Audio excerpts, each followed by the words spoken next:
I want to share a little bit of my story. So, when I first came to Christ, I actually came to Christ at 8 years old. And I knew God existed. I've always known God existed. I've always felt His presence in some way. And at 8 years old, I remember the pastor was preaching, and the words just hit me. And I knew that God was real. I knew that God wanted a relationship with me. And I knew that if I didn't trust Him, if I didn't put my faith and trust in Jesus, I knew on my own I was not enough. I knew that I wasn't good enough, that I couldn't be enough.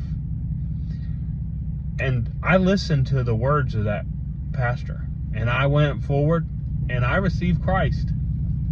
I knew that at 8 years old. And now I was changed. I was saved. I know for a fact I was saved. Now, I didn't live perfectly. I still don't live perfectly. Nobody lives perfectly. But I walked with Jesus. I, over time, grew in my faith. And boy, over time, God got more and more a hold of me. You know, if you're watching this and you knew me even in high school, you know that I was far from a good person in the way I see it, and I definitely would have never expected that I would become who I am today as a pastor. But God worked on me. God didn't give up on me, even though maybe He should have. And eventually, man, I got my bearings under me. I started to understand the grace of God in Jesus Christ.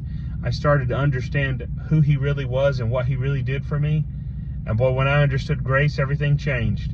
When I understood that my relationship with God wasn't, well, Jesus saved me, so now I've got to work really hard. It was, Jesus saved me and He did the work, and because of that, man, I'm right. Well, when I understood that, it changed everything. That got me on fire for God, and that's when I started transforming. See, that's the key to transformation. It's not trying harder. It's setting your eyes on Jesus.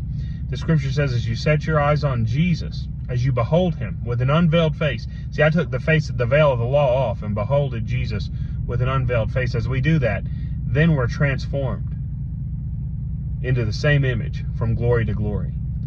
So that's the key. Maybe you've been a Christian for a long time. Maybe you're not a Christian yet. But the key to growth and transformation in Jesus is understanding grace, setting your eyes on Him, meditating on what He did for you, and then you're transformed. That's God's will. Jesus changed everything for me. He can for you.